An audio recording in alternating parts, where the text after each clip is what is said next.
Est-ce qu'il existe d'autres formes de suicide que les suicides collectifs?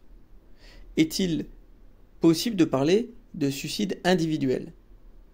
Est-ce que le suicide est un rapport de soi à soi? Autant de questions qui me sont inspirées par le fait que dans de nombreux récits de famille, on entend la présence d'un ancêtre qui s'est suicidé. On l'entend, cet événement, des années, des décennies, dans certains cas, un siècle après. Parfois plus, mais c'est exceptionnel. Donc ici, c'est de penser le suicide dans ses répercussions, en essayant de montrer que le suicide a bien du mal à exister tout seul, pour un seul individu.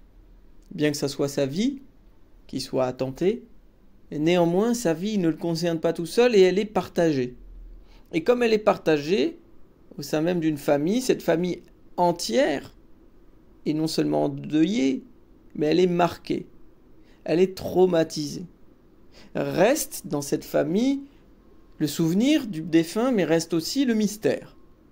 Un mystère, c'est quelque chose qu'on ne peut pas résoudre. On ne peut pas résoudre un mystère, mais on peut l'explorer. Et c'est pourquoi souvent, quand un suicidaire passe à l'acte et laisse sa famille avec son infinie absence, cette famille n'a pas grand-chose pour comprendre ce qui s'est passé.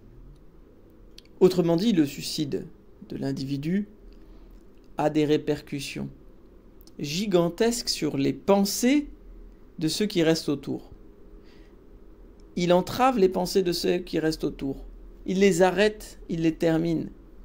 Il les finit parce qu'il est bien difficile de penser le décès par suicide, puisque celui-ci semble arriver sans raison, sans pourquoi.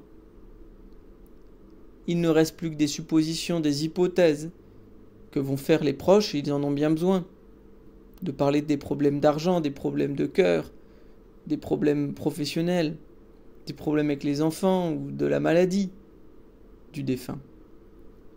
Néanmoins, reste que ce suicide donc commence une histoire qui n'a pas de point de départ. Autrement dit, le suicide n'inscrit pas grand-chose. Même si le suicidaire laisse une lettre, ça n'inscrit pas le début d'une histoire. Et c'est avec ce commencement qui n'arrive pas à se faire que les autres restent.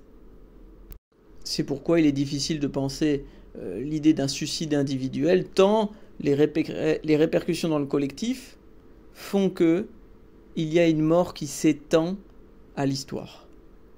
L'histoire est prise dans un registre mortifère où l'on n'arrive pas à écrire ce qui s'est passé. Dans les meilleurs des cas, on ne refoulera pas l'événement et on en fera quand même une transmission dans la famille. C'est évidemment pas toujours le cas.